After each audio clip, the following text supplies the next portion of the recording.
What's up, guys? Welcome to the Real Christian Show. My name is Ben Petch, and I'm your host. Guys, we have a killer freaking episode today. We have one of my really good friends. We've been friends for like a year and a half now.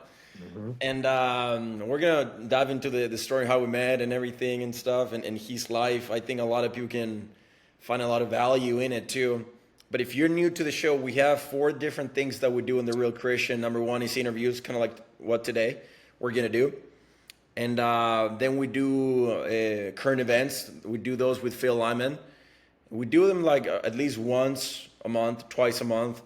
Last time we're talking about what happened in Iran, Elon Musk, and all this other stuff. So you guys can go and watch it. He has a lot of knowledge in his policies, and I think he's just a very smart guy. So it's very interesting to know what he thinks and stuff. Then the third method that we do is Q&A. So a lot of you guys submit questions or ask me stuff on Instagram. That's mainly how you can ask me stuff, and then we just make videos about it or podcasts. So you can ask directly to my personal Instagram. And then the fourth one is me, just like a solo episode. And I've really enjoyed those ones. It's very short, just like 10 to 15 minutes, just like a real talk or something that I'm going through the day or less, and I want to share with you guys. So anyway, if you guys find any value, drop down in the comments, subscribe to the channel and podcast and YouTube. We're on YouTube as well. And share with your friends. This interview today is going to be really good. And I'm going to push David to talk about a lot of stuff about his life so we can get some good nuggets and good lessons from it. So anyways, David, how you doing, brother? Good. How's it going? Doing phenomenal. How's what have you been up to in the past couple of weeks, months, dude?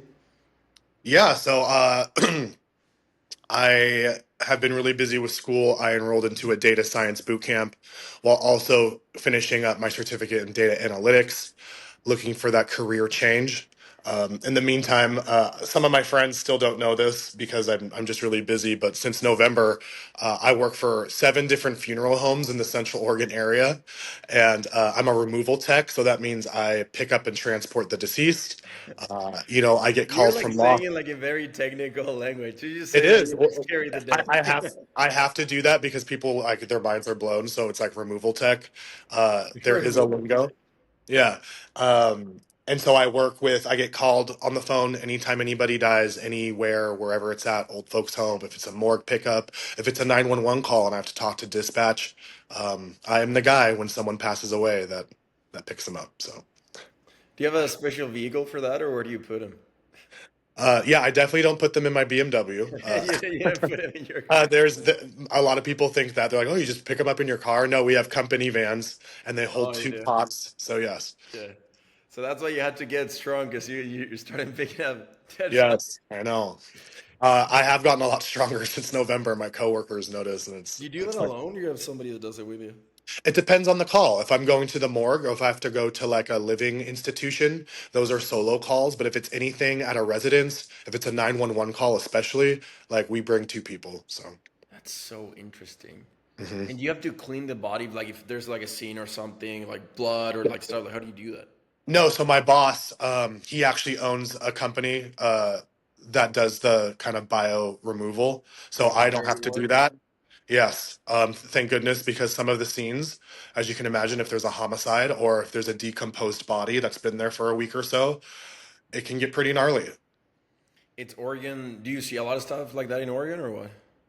So most of the time, 90% of the time, it's older people. Is it all people? They die very peacefully.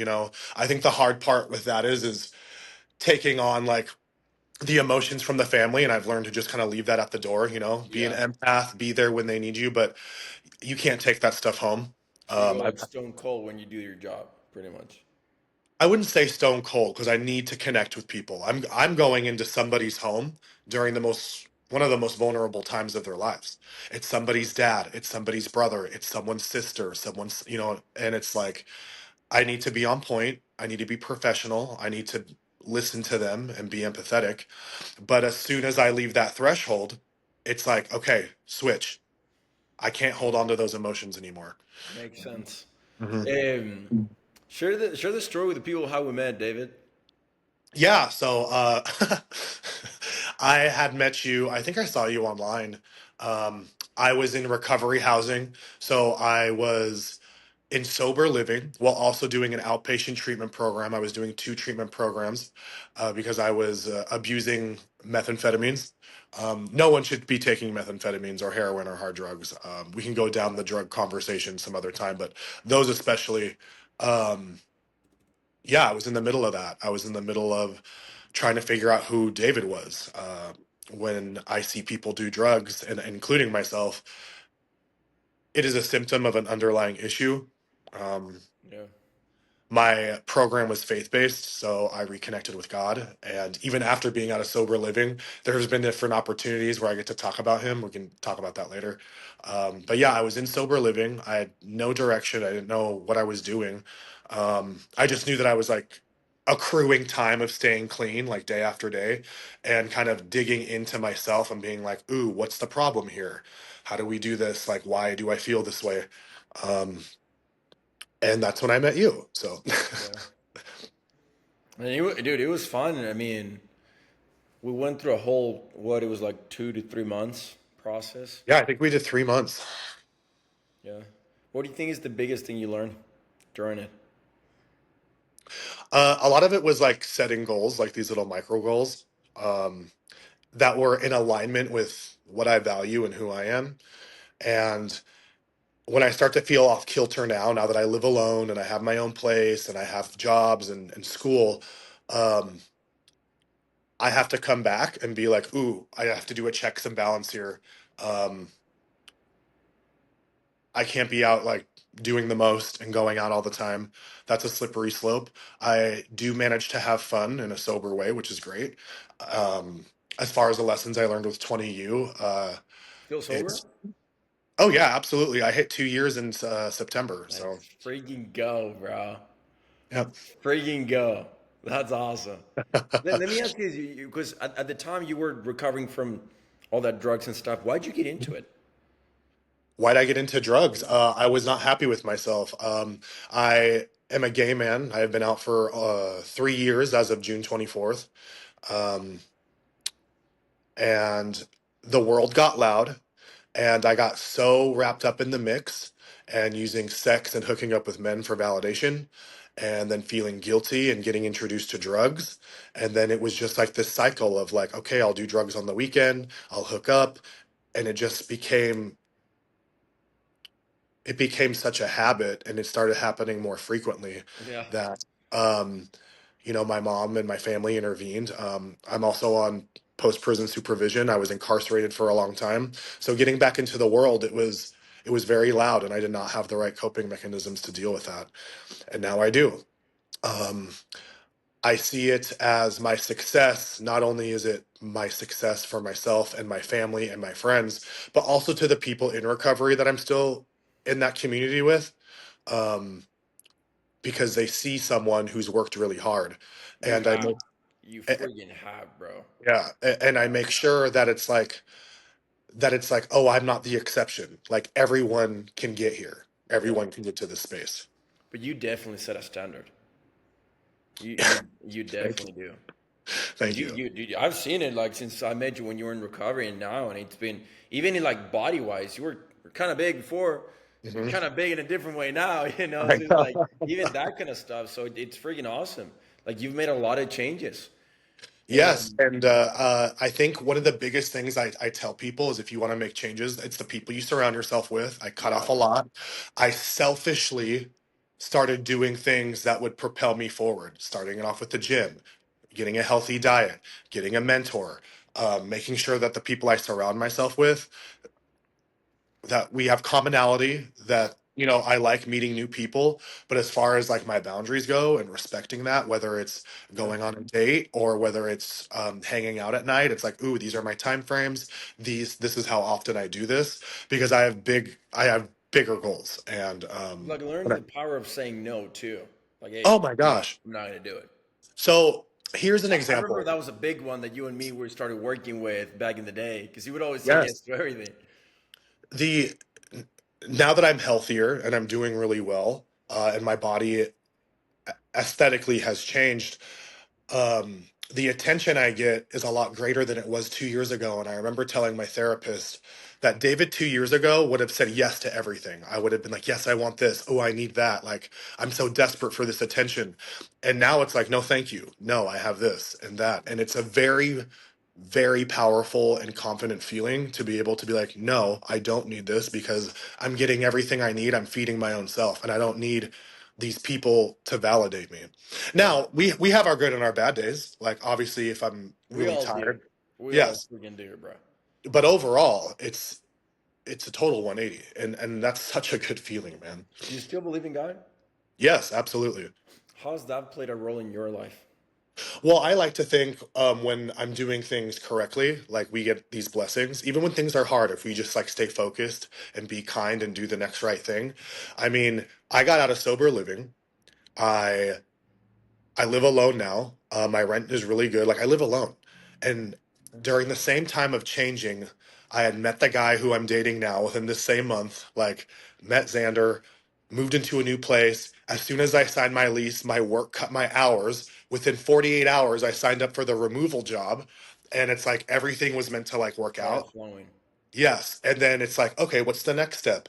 Oh, I don't want to be doing these odd jobs my whole life. Let's get into school. Now I'm in school. And even though things are hard, it's like, it's not that it's so hard that it's crippling, but even though we have our good and our bad days, I know that I can make it through the harder days just based on history and what I know.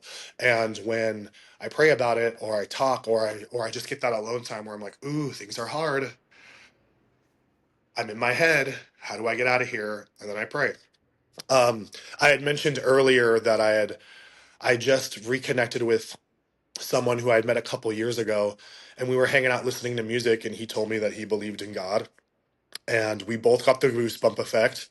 We had Wait, a I lost you. Where your oh, camera? hang on one second. There you go.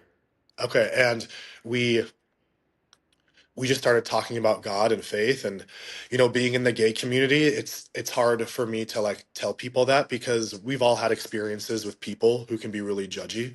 Well, that's Uh, what I was gonna ask you, dude. Because like, I, I'll just be honest with you, and this is why we get along too. But I see a lot in that community that men or even women, they make who they sleep with like their whole identity, and I'm like, dude, like for example, that's like such a one part of your life. yes, You have your body, your relationship with God, your faith, your job, like and you're just normal. yeah, I see a lot of guys that they just make that their whole identity.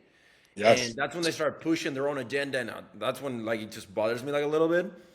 But you just like you kind of like live and let live, and it's just very normal. So my question for you, and even with your faith, how do you reconciliate, or what's you believe in God and everything, but also the gay part of it, with your sexual stuff. How do you reconciliate both?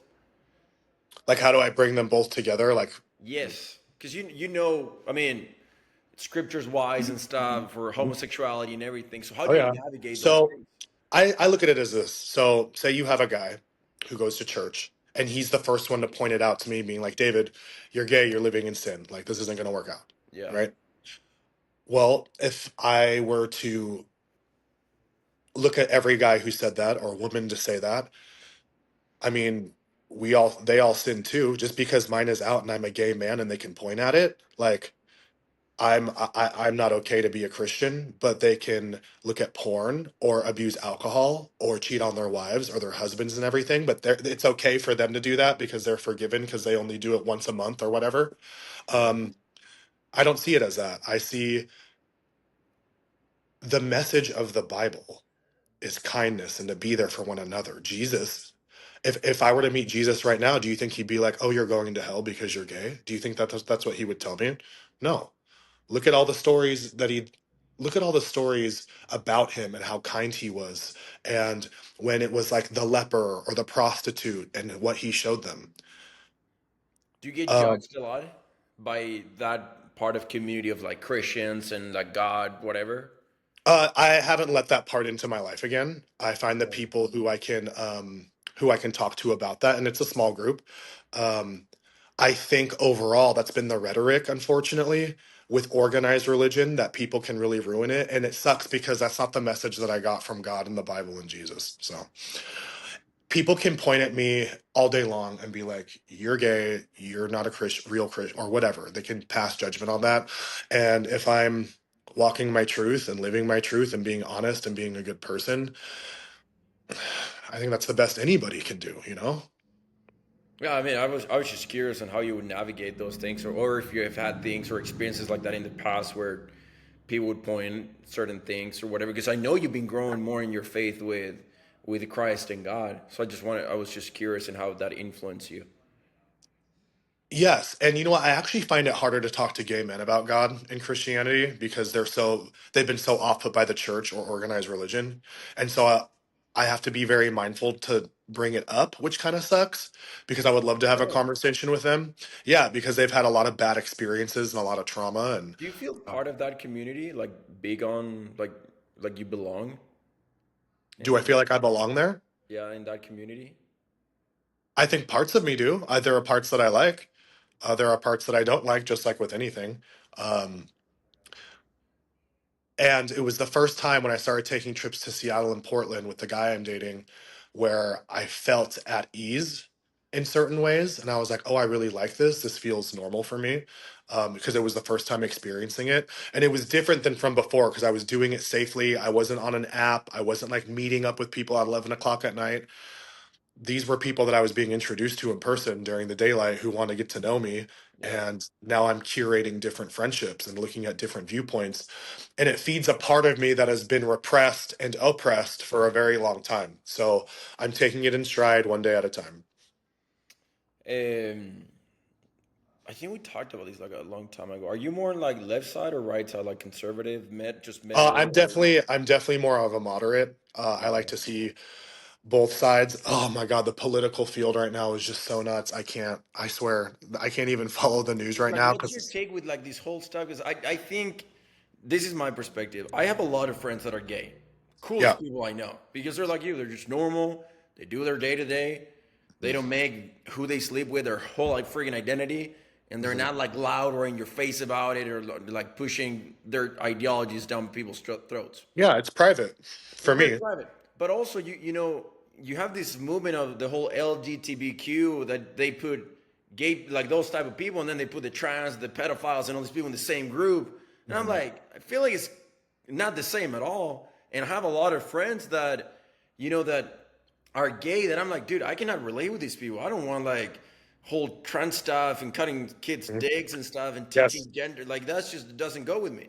So that's why I was gonna ask you if you really feel like you belong to that community or if it's a different community or like what's your I take? mean, it's the same thing about being like, if somebody were to ask me, like I just told you, if I felt like I belonged in the Christian community, there's some things that I like about it, and there's some things I don't like, you know? Okay. Um, it's the same with LGBTQ. I'm still learning and I don't know a lot about it. So to put my comments and spin on that, I just want to be very sensitive to both parties because people who are fighting for or just want to have equal rights, like they're allowed to have that voice. That's why we live in America. They're Fully. allowed to talk about their opinion just like Christians are allowed to talk about their faith and everything. We live in a time now, unfortunately, where even now I'm getting anxious just talking about the two because there's cancel culture. You could be right on one Bro, thing but you wrong can on be another and honest all with that. like here is a safe space. We don't give a Oh, I know. single crap about what people are gonna say. I don't know enough about each one still, like I'm learning to, yeah, it's a really confusing landscape on either side. A lot of people are passionate about it. A lot of people will take advantage of each platform, which is scary. And to be honest, Ben, it's it's hard to find like what's the truth right now. And I think that's why when it comes to the news and that's why it comes to all this stuff, it's like I really try to do my homework when I can. Um, right now, my main focus is getting that career. It is hard though to block it out when you see that whether people are on the left or on the right, things are not okay in regard to how people are communicating and how we're trying to mesh together. I feel like that it's just two sides yelling at one another when we can have a conversation and meet in the middle, but instead everything is like polar opposite and it's Yeah. very frustrating and very No, confusing. and dude, I get it. Like, look, my point of view on a bunch of this stuff is like, dude, I could care less about what people do. Like, Mhm. who you want to sleep with, if you're freaking purple, black, you would identify as a tree. I don't care. As long as you do your own thing and you let me live and we respect each other, we're cool.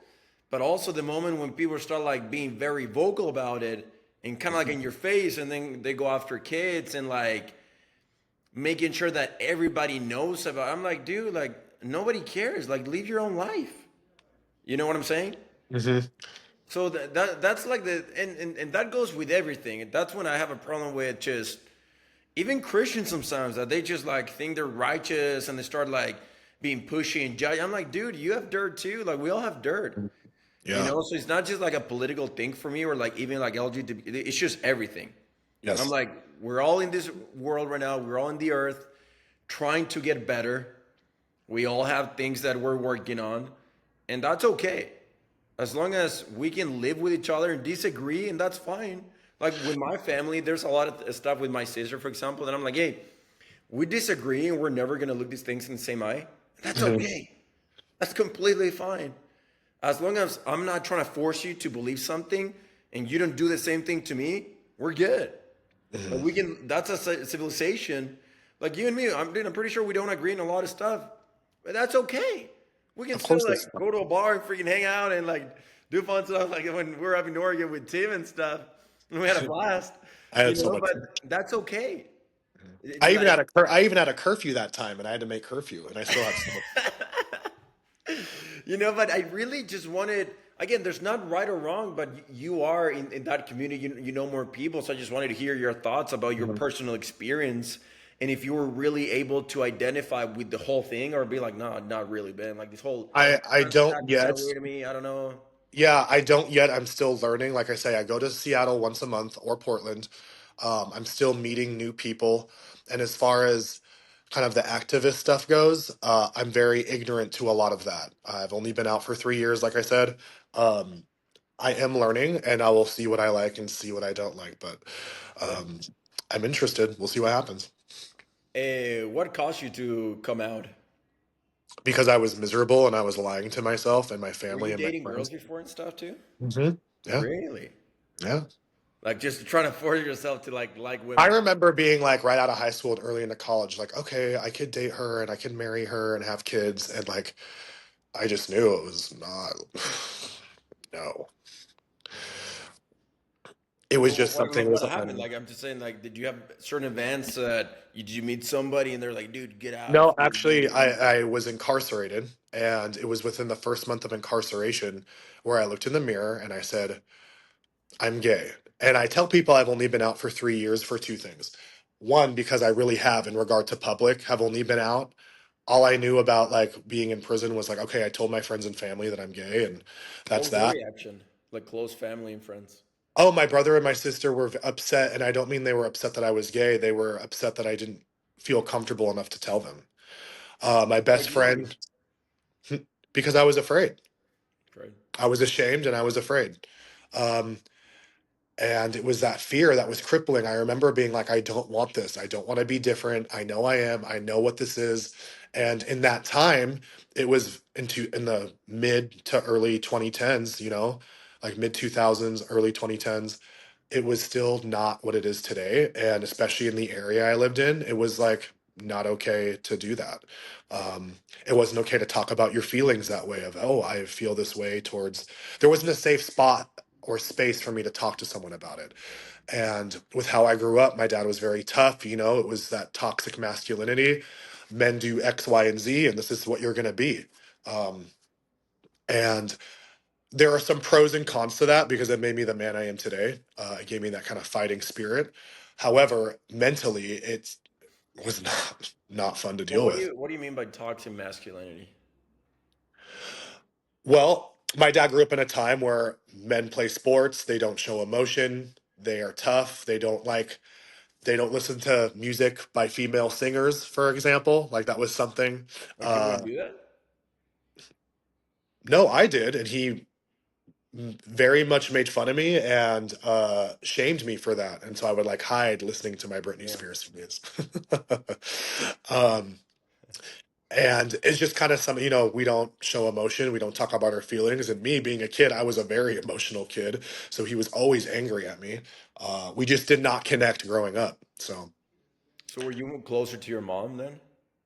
Yeah, I mean, I think she worked graveyard shift for the post office, so she was on autopilot a lot of the time. So I think she was just trying to survive. We are very close now. We've gotten closer over the years. And I hadn't talked to my dad in about 4 or 5 years, and I opened the door for reconnection a few months ago. So we're working on that relationship. Okay. And he's taken a lot of accountability with his actions and has said that he wish he could do things different. So Okay. that's a good start.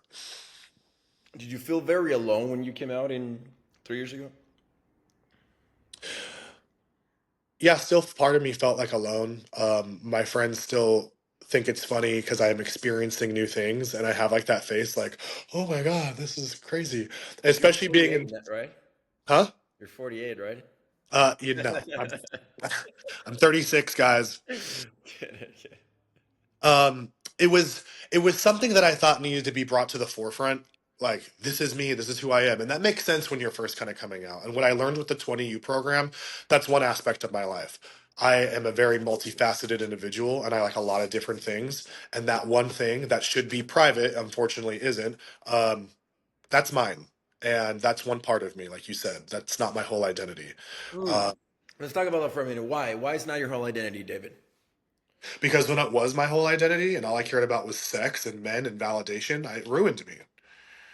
Um, So I'm you also, went down that path of like, this is just me and there's nothing else, which a lot of people in your shoes do.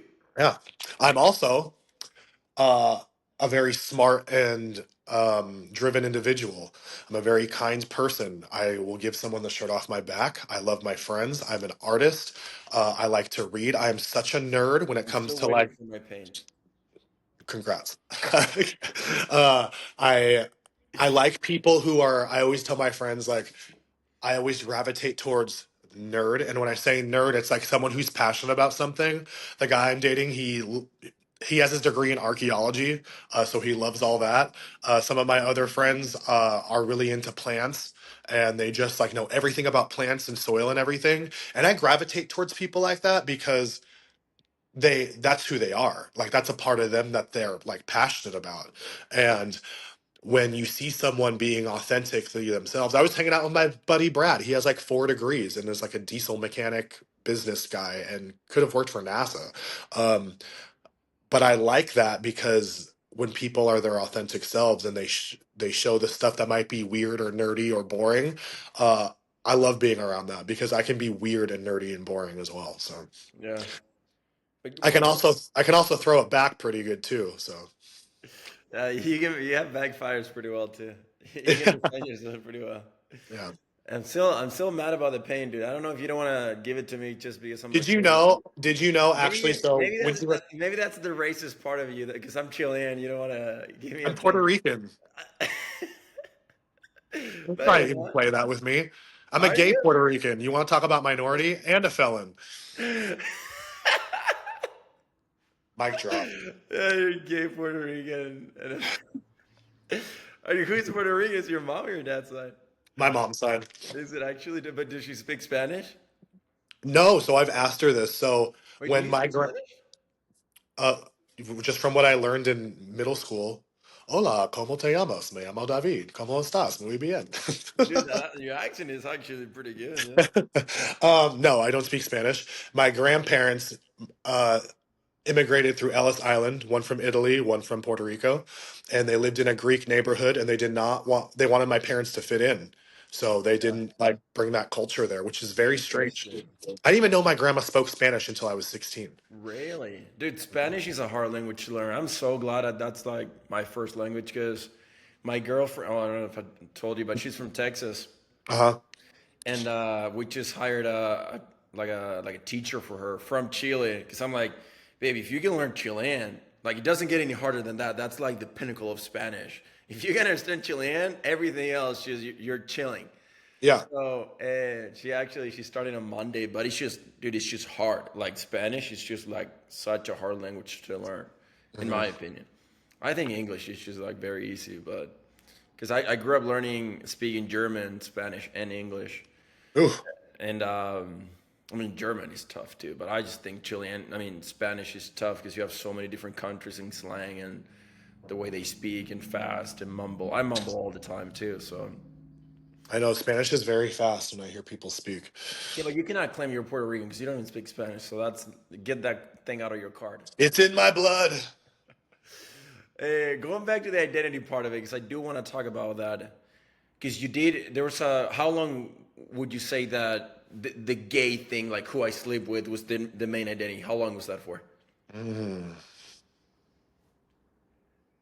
Probably like when I got home, a solid year and a half. And it's Okay, still something I battle with, you know? Like I have my good days and bad days. really? Okay. Um, why'd you go down that path of like screw everything else? This is who I am, and that's the only thing for me. Because it was a lot of thinking errors, a lot of low self-esteem. It was outside validation, and it was making me feel good temporarily. And with Deep anything, down, you were just with the dopamine rush, like you have the good times, and yeah. then you have those crash. But yeah, I was not happy. Like I didn't understand why I wasn't connecting with people, especially in this area. I was like, why don't I'm not connecting? It's like, well, you're just giving a very intimate part of yourself to people, and then they're just going away. What And was that they, like? Also, the drinking part of it, drugs, and all that stuff with it. yeah, that definitely helped numb that for sure. Really? So, what was the awakening for you of like, dude, I need to stop this? Going into sober living, having my family like intervene on my life. And I was like, these are my options. I have option A, live on the streets, or option B, do these two programs. And when I did option B, it was like, if I'm gonna do this, I'm gonna do the best I fucking can. Oh, sorry. You're fine. You're fine. You're good. Okay. Uh, and I did. I did the best that I could, and I tried harder, and I pushed, and I pushed, and I pushed, until finally I could see the light at the end of the tunnel. And there were even times where I pushed too hard, and I was like, okay, you have to learn how to ask for help. You know what I mean? Like you can be independent, but you can also be like, hey, I'm doing too much, and I really need to ask for help right now. So it wasn't even like your own awakening. It's just your family and friends around you. They're like, Well, yeah, because I was on methamphetamine. I wasn't thinking right. I was mad at them for doing that because I was like, why would you do this? Why? I'm with fine. meth, like, what does it do to you? So it's like a stimulant, so you're just like up. Um you're just like go go go, and which helped with like the It's feelings like of being cocaine, or down. is that like the next level after cocaine? Yeah, so it's reminiscent of cocaine. It just lasts longer. Um it's so weird to talk about. I don't really talk about meth anymore. Um I just think there's people, dude, that can benefit from your story because you've already Oh yeah, overcome for it. sure. You know, so And you know what's weird? I got introduced to drugs because in the gay community they call it party and play. So you party, you do your drugs, and then you have sex and play around. And when you mix those two together, it's lethal. So my family helped me cut the head off the snake. And I was luckily, at least for me, I never had symptoms of like, oh, I need this drug, I need to do this. Like I didn't have that pull. So I got to dig deep in my heart and in my soul right away what the problems were. I'm just writing questions here because of the stuff that you're talking about. How do you take care of sexual and transmission diseases and stuff, dude? I see a doctor, and seeing as I don't have multiple sexual partners, I just have one. I do my normal screenings, and Was that ever a um, worry when in like that stage season in your life? unfortunately, no, which sucks because I caught my first STIs and STDs, during that time period of promiscuity and not having the right protection. I was lucky that I did not get, some of the big ones like HIV, herpes, any of that. Um, and luckily there's protection for that. There's Truvada for PrEP, there's DoxyPep to help with gonorrhea, chlamydia. Um, Now I get checkups, and it's nice that I only have one partner right now. So, um, yeah, it's just different. This is a different David and a You were different experience. crazy, wild area of your life back then. There was a point in time, and I don't know how people are gonna view this. I had gone through a breakup. There was a guy who I liked who I was dating, I do. and Let me just start with this before you keep going. I love to bring people of different situations in life because for me in my life, I used to be very black and white, and I still am in a lot of ways. But especially when it comes to people, I've come to understand that there's a lot of gray, and it has helped me have a lot of understanding and compassion because we're all different, and you can also learn from different people and like try to get along, you know. And I think that's one of the biggest things in society is that people just don't get along, and they're just very, just not open and closed off to their own opinions. So that's why I'm asking you all these questions. So Yeah, anyway. no, it's fine. I think like when I think back to my promiscuity, I was in such a low spot. I remember it was like Memorial Day weekend, and for like 6 weeks, I had slept with a different person every single day, with the minimum number being two per people or more. Um, Gosh. yeah, yeah, and Wow. I was very broken at that time, so it was a lot, and I don't have to. I don't have to do that anymore, and it's a really good feeling. And I have people in my life who value me, and I don't have to perform, and I don't have to be this sex object, and I don't have to cope. I don't have to cope like that. I can like dig deep and I can talk about it. And I'm sorry, it's a lot I haven't talked about. At one point, I almost saw that as like something to be proud of, you know, like I had done all this stuff, and I look back at it and I think that was a very broken man. And that was, I put myself in a lot of like dangerous situations with a lot of strange people. And the cool thing about your life, dude, is that you've changed. Yeah. That's the coolest thing ever. Is like you were there, you've struggled with a lot of stuff, you've suffered, but you're still getting better. And like, Yeah. you know, I've been able to see your journey from where we started working together till now, which has been freaking awesome because you are a very spiritual guy too. And you're very in tune with how you feel and your emotions and all this stuff. I So, am. and I'm proud of you, dude. You've done a lot of work. Thank You've you. done a I lot of hope that work in an environment that is very, could be very toxic and very addictive too. when people see this, if anyone sees this, it doesn't matter if you're gay or straight or if you identify as purple or yellow or whatever. Um,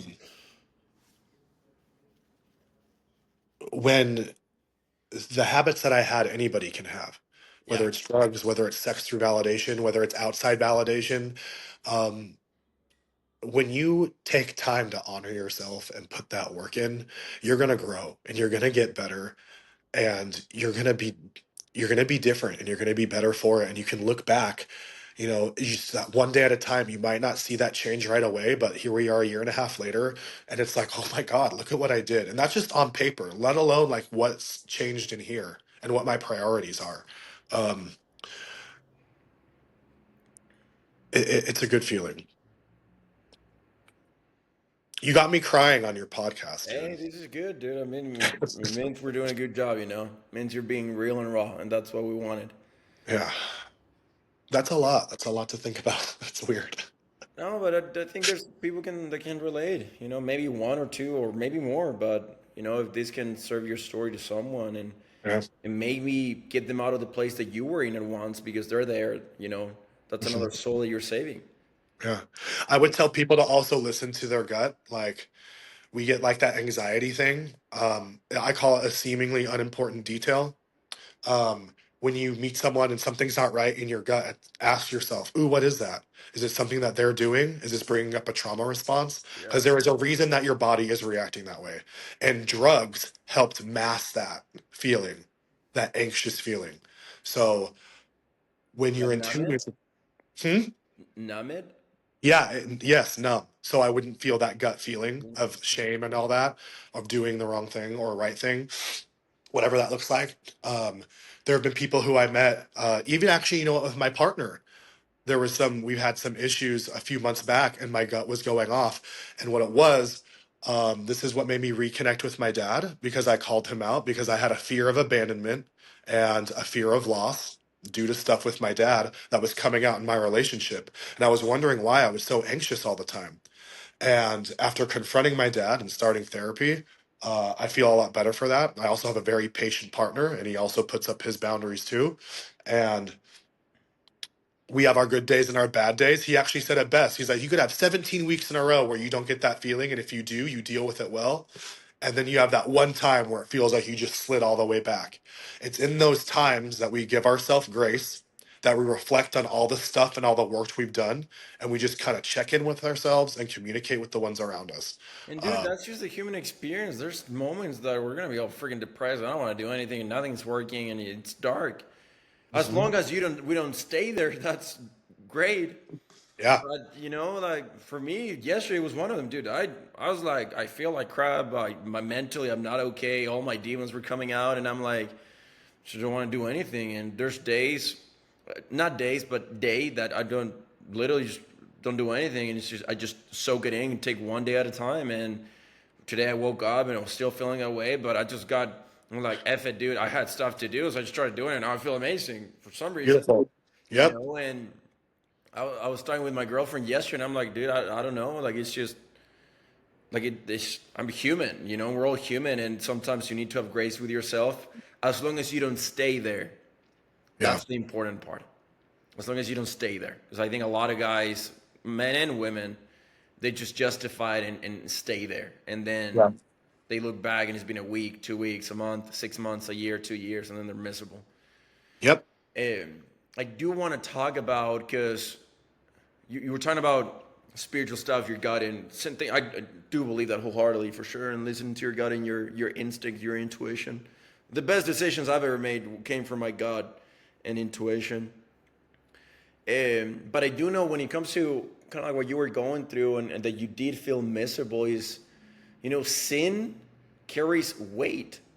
And even though maybe we do things that we eat bad and we hurt our body, Hmm. maybe we don't sleep and we see the benefits in the tangible world, there are things that we do, physical acts or things that we do, that hurt our spirit. Hmm. We're killing ourselves inside, mentally, spiritually, our identity, our relationship with God. And I think a lot of people, they struggle with that. Addictions, sexual stuff, porn, masturbation, things that they put in their bodies, lying, Hmm. stealing, like those things that maybe you're like, okay, short term I can figure it out, but in the long run, they're just killing you inside, making you numb. Yeah. And I do believe a lot of people struggle with that. So, for you, was your family seeing you that way? Did you show that? Did you like break down in front of like family members or friends, and they were like, David, you got to change this, or like, how did they Uh, know that there was something wrong with you? my mom noticed that I was getting shorter with my temper, that my sleep patterns were off, that I was not my normal self, Okay. or I'm just kind of goofy and happy and just like, hey, how's it going? It was like always on edge. Um, and when she intervened with my sister at my parole officer, with my parole officer, I remember I've talked to my parole officer and she was like, you are not a happy person. She's like, you were like mad at everyone. You were like being very rude and just like very dramatic, is what she said. And I remember I was being mad. I was mad at my mom. I was mad at my sister. I was mad at my parole officer for doing this to me. Like they did this to me. It's like, no, David, you decided to sleep with strangers all the time and made that your life. And then you decided to add drugs on top of that to numb your pain Okay, so and to you just you weren't even aware of it, like, or like the big no, I consequences had of no it. idea like I was acting this way. So I just remember being when did it like, hit you that you're like, oh crap, like I was yeah. doing all this stuff and it was killing me inside? When did you notice that? When did like that hit you? It was getting into recovery. Oh, so you're already Yeah. in recovery then? When Yeah, I was okay. so I was in recovery when I had that realization like, oh, I was hurting myself. I can't even imagine if my family didn't intervene, how long I would have lasted or how long that run would have gone. Yeah, Because I didn't see it. I did not see it. I was very lucky that I have a family who cares. you were numb. Oh yeah. Yeah. It was like, oh, I'll just do enough to go to work. I have my work. I have my nightlife job. Like, I'm in downtown Bend. Like, I'm making good tips. Dude, Um, Ben is such a cool spot. Freaking love Ben, Oregon. yeah. And so, yeah. And then it wasn't until I was actually in recovery where I was like, oh, wow, I was really doing some damage. When my For brain you, chemistry, because when you're on drugs like that, it takes a while for your brain to like go back to its normal chemistry. It could take 4 to 6 months. So they call it the pink cloud. So where I crashed, then all of a sudden my body is flooding in with chemicals and endorphins and dopamine to try to go back up to that baseline. And then you crash and you go back down, and it slowly starts to go back to normal. But it takes a while. were you ever suicidal? No, Really? I think there were times where I was like, "What am I doing? Like, I could just die." Like I've said that, but as far as like going, advancing, and thinking and planning it out, uh, yeah, I wouldn't consider myself suicidal. Did you Suicidal. ever had like wake up calls during this season that you knew God was trying to reach out to you, but you just didn't listen? That after like a couple of years or whatever, you look back and you're like, dude, I had like this happen. I just didn't notice. And it was like God trying to reach his hand in my life. I think it was like the times where I'd like gotten in trouble with either at like work or like when like little things would happen that would like interrupt my day. That was like, oh, well, that was shitty and that ruined it, or why did I get in trouble for this, or why is my PO on my back, why I have to go do community service. I think those were the times where he tried to intervene and I didn't see it. It's like, okay, David, this is your chance to turn it around. um and I didn't. I couldn't see it. You know, it's very interesting to me because I do believe one of the things that the devil uses to trick people is changing our way on how we see Heavenly Father. And he makes it in a way that he's very just judgy or like cutthroat and stuff. And that's not it. But, and dude, I've been uh, guilty of it too. But I do believe throughout my life and when I talk to people, is that God is way more compassionate than Yes. we think. Yes. It's if way more anything compassionate than we if think. anything, if we want to talk about the devil and God, the devil liked that I was feeding the pig, the problem of immediate gratification. I was in that cycle, that self-destructing cycle, Yeah. and I couldn't get out of it. And it's very cool because said this the other day that God doesn't judge us until the end of our life, but somehow, for some reason, people do and we do. And the other Mhm. part, I heard this from a guy at church on Sunday. He said, somebody told me to forgive, I needed to forgive my enemy. So I forgive myself. Oh.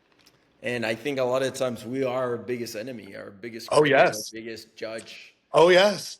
I And have to actively like shut this voice off. I'm like, that's not my voice. Mm-mm.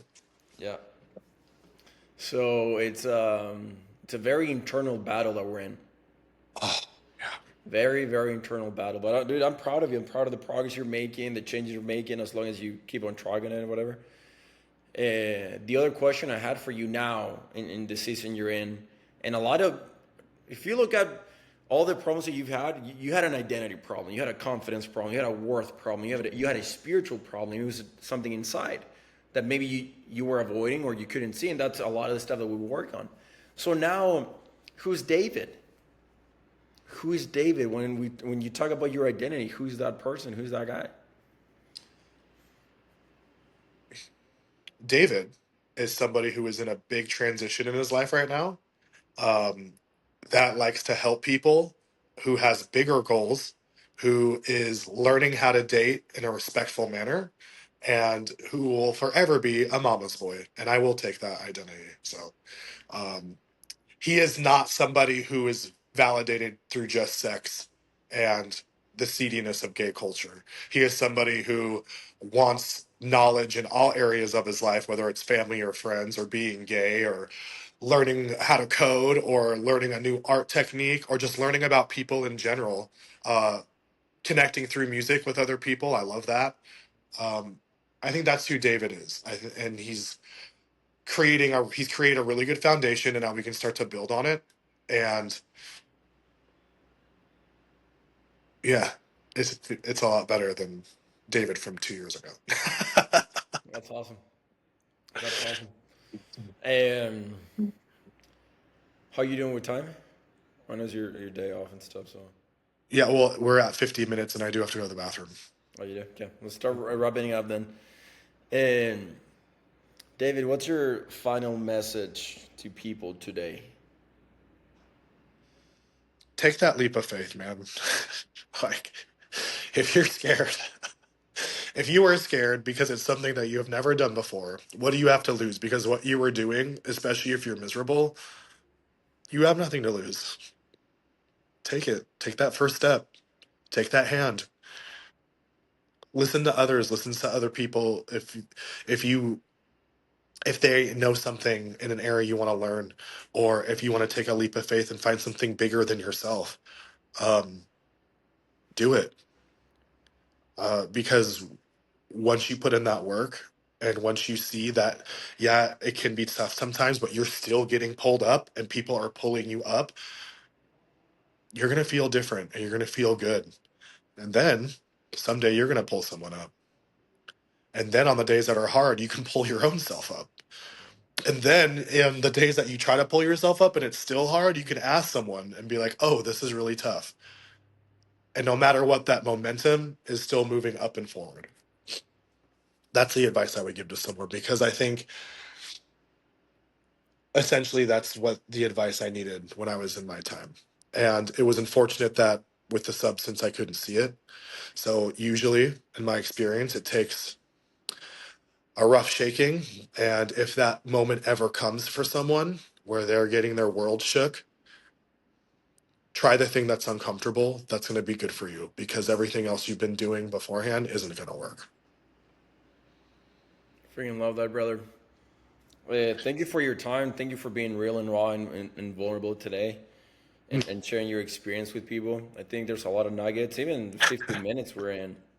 A lot of people are going to be able to benefit from it. Guys, drop in the comments what you guys think, your thoughts of this conversation, what you learned from David, and if there's something you guys can able to relate and share with your friends about it.